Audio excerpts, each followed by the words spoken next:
Hey everybody, it's Louise from Wildflower and welcome back to my channel. I have got yarn mail. I thought maybe you would like to be here when I opened it. This has come all the way from Norway. If you followed along on our Fiber Friends podcast, you'll remember, but it's almost exactly a year ago, I took a vacation to Norway and met some lovely knitter friends in person. And we did a ton of yarn shopping. So the Fiber Friends podcast where I showed all my yarn haul, it was kind of crazy. I had to buy another bag to come home with. But I underbought one of my favorite yarns from there. It was from a fantastic shop called Pickles. And my friend Asa over in Norway, she found some more. A lady over there was just destashing, which I can hardly even believe that. But she was getting rid of some of this and I wanted more. And Asa messaged me. She's like, hey, I found some. Do you think you want it? And I'm like, let me think about it. Yes, of course I do. So Asa grabbed it and sent it and it has arrived. Package. I love Asa how you've like wrapped it with, it's not really yarn. It's more of a cord, but you know, I don't know. Rusticy wool. Anyways, it helped get the package here safely. So thank you. Just one tiny little tear. Maybe that's where they peeked in customs to see what it actually was. So let's look and see what it is. I know what it is.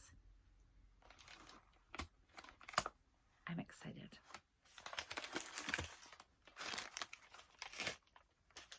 And one of the best parts about this is I'm pretty sure I can tell because it's really hard that it's been shrink wrapped. So we'll get to unshrink wrap it. It's like a Christmas present in September. And I'm super excited, even though I know exactly what it is. I can't. Of all the yarn buying I do, I can't believe I only bought one ball of this yarn. Pickles, all squashed and flattened. Where's the label? There, if we can read this one better. Yarn from Norway. So there's 2 balls. Oh my goodness, it's going to be so happy when I unshrink wrap it. 2 more balls. And there should be one more here.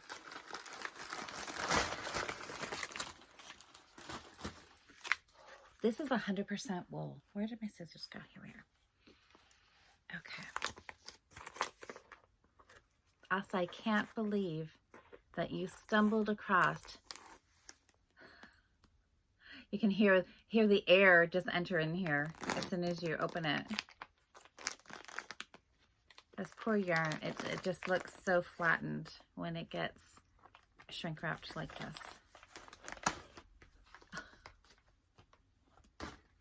Now I'm feeling bad that I left it sit in here for, I don't know, I've had it almost a week because I wanted to open it with you guys. Look, I feel like I need to fluff it up. But there it is. So there's 1 ball out of 5. Look at it's like heathered. Isn't that gorgeous? A beautiful orange. So what does it say? Okay, so a lot in the shade. Pure wool, 100%. I'm assuming that says pure wool. It's got English, well, there's some English and there's some Norwegian on here. Yeah, that's not in English. Okay, anyway, I was trying to look and see. Now, there is on here, it tells me a wide range, of needle sizes. So it's saying a 2.5 to a 4 millimeter. And I think it says 380 meters. And the gauge is looking like 23 stitches over 4 inches. Anyways, here it is. So now I need to compare it to the 1 ball that I have.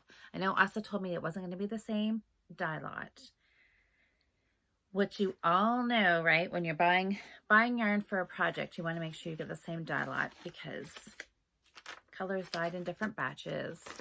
The shade varies, right? So I knew, okay, ready? Listen.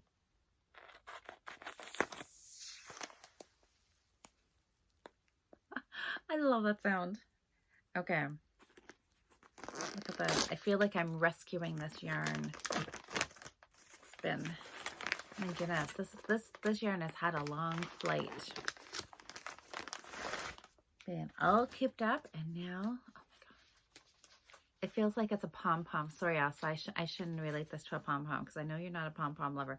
But I feel it's like a pom-pom. You know, after you make a pom-pom, you want to like shake it and fluff it all out. Woohoo, 2 more balls. Oh my goodness, this stuff is so nice to knit with. Anyway, when I bought it, I have got a few pictures of the store when we were in it. So at the end of this video, I will put just a couple of random shots. And I'm not even in any of them. It is my friend Rebecca flew over to Norway with me, and we met up with Asa. So you'll see a couple pictures of Asa and Rebecca. And there's a picture outside the shop and a couple pictures inside the shop. And it was fantastic because it was one of the stores that I had looked up online when I knew I was going to Oslo. Okay, we have to listen to this again.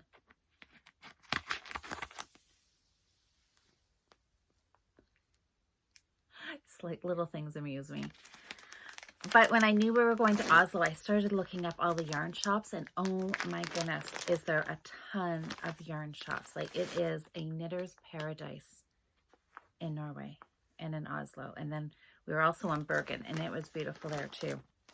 But when I knew we were going to be in Oslo, I started, Googling yarn shops, and I really had no idea where they were compared to where Asa's house was and where our hotel was going to be. And when Asa, she had the whole trip planned out and yarn shops planned for us to go visit. And when she said we were going to Pickles one day, I was so excited because I had been scoping them out on their website. And I was like so excited to get to actually go there. And then I only bought 1 ball of yarn because I think it was early in the trip and I thought I needed to pace myself. And I got 1 ball of this orange, and I thought, it was like, when yarn speaks to you, I thought this is going to be a hat. I only need 1 ball. I've got my ball, like souvenir ball from Pickles. I was super happy until I got it home and I started knitting with it, and I fell in love with it. And I'm like, oh my gosh, I only bought 1 ball. What was I thinking? So Asa very generously tracked this down for me. Now I have a decision to make. Let's look at the ball that I bought back from Norway. Okay, you have too much yarn in a room when you have to pause the video to find your project bag. Oh my gosh. Anyway, here we are. This project bag, my lovely friend Suzanne made this for me. And my Pickles yarn has been in here. I started a shawl. Let's see, if you've been watching my New Start Monday videos that I've been doing since January, I started this back. Apparently it was March 16th. Orange Pickles yarn. And I decided I was going to do a shawl, an asymmetrical shawl with it. And I was going to knit it, I was going to do a color block shawl with it. I was going to just knit this up. Start at the point and work up and just increase, which I had been doing. And so this is as far as I've gotten. And out of that 1 ball, I got a nice length out of it.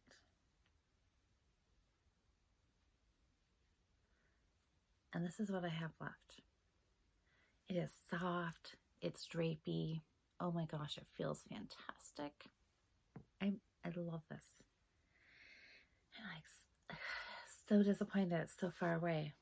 But anyways, thanks to Ravelry. So also, I'm not even sure. I'm kind of assuming that you probably saw this on Ravelry. Somebody was destashing it on Ravelry, possibly, or maybe it was, who knows, Facebook. Beauty of all these social media sites. Who knows where it came from? Anyway, let's see how close. Oh, it's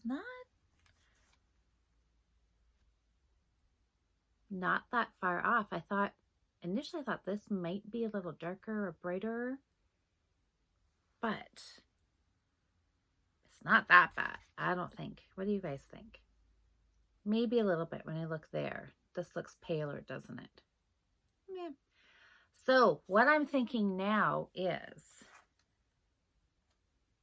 do I have enough to do a sweater? I think so. So I have 5 brand new balls, and then I have the 6th one. So if I was, are these guys all the same die lot? I was kind of thinking they would be, but let's do a quick double check. This yarn looks so sad and squashed. Oh my goodness. Lot number 15235. 15235. Yeah, we must be. So, do I, where is it? Dropped it. 235. Okay, I think these are all the same die lot. And this one is not, I'm sure. Anyways, let's look.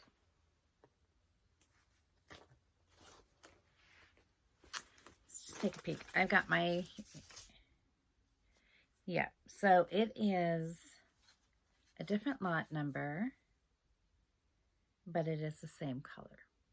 And there's no name, it's just a number. Shade SD331.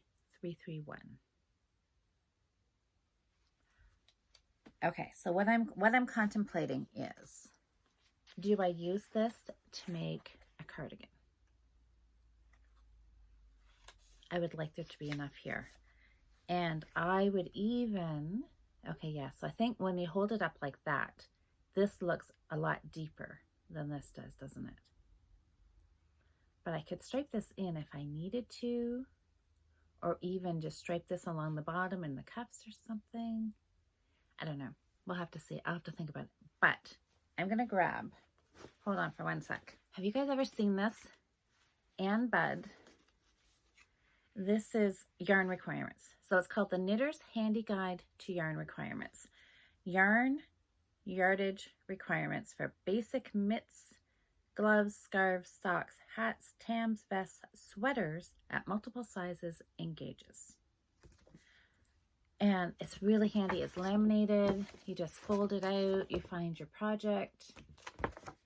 And where are we? Sweaters. So it gives you the sizes across the top and your gauges down the side. So then you can just kind of, you know, and then it gives you yards and meters of approximately what you would need for your size. So using our handy guide here, I'm just going to look at what the yardage is on here and then get a rough idea just to even see if I have enough for a sweater. I mean, I could always do a vest. That is always a possibility. That is a possibility. Okay, I'm going to think on that. Would I wear a vest? Because sometimes I get myself, do you guys ever get caught up like this? Because sometimes I think, oh, I could knit a vest. And then I'm thinking, when is the last time I actually wore a vest? I haven't. I don't have any. But have I not worn it because I don't have any? Or is it because I've never bought them because I'm not going to wear them? Let's think on that for a minute. Okay, let's see here. Stitch. Okay, I know. So I'm going to go by, so this is going by finished chest or bust circumference. So I know what I would like with my ease in there. And then stitches to the inch. So if we said I was going to knit seven stitches to the inch, that would be tight like a sock. So I could probably maybe even go down just to do 6 stitches to the inch. That is going to be 2,659 meters. What was this? What was the yardage on here again? There's no way I'm going to be able to do this math in my head, you guys. 380 meters. Okay, this is not looking promising, is it? 380 meters. It's almost 400, 800, 1,600. I'm getting a calculator. Hold on. I am back. I paused this video so I could get my phone off the tripod and open up the calculator and kind of do some quick calculations. I'm not good at doing math in my head. I think I can do it. So I'm totally guessing on gauge. It's all going to come down to the gauge. And then I'm looking at my size and I'm thinking if I go less ease and make a cardigan very similar to what I've just thrown on here. It's a little cool up here this morning. It feels like fall. I'm actually wearing my knitted socks for the very first time today. Anyways, if I do an open cardigan, very rarely do I ever button up cardigans. I just let them hang. So if I didn't have to worry about this centerpiece being covered, I could make my fronts a little smaller. And if I did the sleeves 3/4 lengths instead of a full length, I think I could squeak out enough yardage. I would have to use all 6 balls. So I would have to use all 5 of the new ones that are the same color dye lot. I would have to pull my shawl out and reclaim this yarn and work it in. So I'd have to think a little bit about where I would want to place this because it may show up, right? So what I would do is I would do 2 rows with this color, 2 rows with this color, 2 rows and 2 rows and 2 rows and 2 rows, and hopefully it would just blend and have that nice gradient look. So you hopefully wouldn't even really know that it's a different dye lot. With this being that heathery kind of look anyways, that'll help kind of hide the 2 different colorways. I think I would probably do a little bit on each sleeve and then the bottom of the fronts and the back. Just so if it was a little bit noticeable, it would almost look like it was planned, kind of like a striped gradient looked on the bottom, and then continue on the rest of the body and the sleeves all in the one dye lot. But I think I would be really happy. I mean, I was loving this shawl, and the idea was because I knew I wasn't having enough with this one ball. Since I don't know, like I said before, I thought that I wanted this to be a hat, and when I got home with it, I was like, yeah, no, I think I want it to now be a shawl. And I was going to just add in, I was thinking of putting an olive green with it and just kind of doing a color block section at the top. But when Asa said she had come across 5 extra balls of this, I immediately thought, do I have enough now for a sweater? That is what is really exciting me. So I think I'm just going to pull this all out and restart with new yarn and make it a cardigan, because that really excites me. I love the fact of wearing the shawl, but the cardigan is even more exciting. So I am so super excited that I've got more yarn. And I know some of you are probably sitting at home right now and you're shaking your heads and you're going, Louise, you are destashing, because if you haven't watched some of my destashing videos, I am trying to do a major cleanup. And before I set up to record this, I literally had to clean this corner out because I had piles of yarn that I was getting rid of. So I have a tote totally filled with yarn that's going. And, I'm feeling good about that. Moving out stuff that I'm not going to use so somebody else can pick it up, and hopefully they will make something that they are so excited with the yarn that I am not so happy with any longer, right? And I can bring in stuff that makes me happy. And hopefully the stuff that I'm moving out is going to make somebody just as happy as this makes me. And it's a win-win for everybody. So stay tuned. This is going to be, I'm sure, in one of the future, not too far off New Start Monday videos. Now, my question is, when I pull this back out and wind it into a ball, should I wind it into a skein, give it a little soak, and hang it just to get the kinks out? Or should I just carry on knitting? Typically, I get too excited and I never do that process. But have you guys ever had any of that? Have you reclaimed yarn? Have you knit with it and regretted it without washing it first? What do you think? I may do that. Chances not. I think I'll just knit with it. Unless anybody gives me like a big comment down below and saying, wait, no, don't do it. I had a bad experience. I'm excited. Thank you, tons, Asa, for taking the time to get this yarn, meet up with the lady and pick it up and package it and send it to me. It has made my day. So I have got some yarn ready for you, and it will be going out hopefully in the next week or so. So stay tuned for a new Start Monday video featuring this orange yarn, everybody. I hope you're having a great weekend. I hope you're getting lots of knitting done, and I hope you're finding some yarn that just makes you super excited too. I will see you in the next video.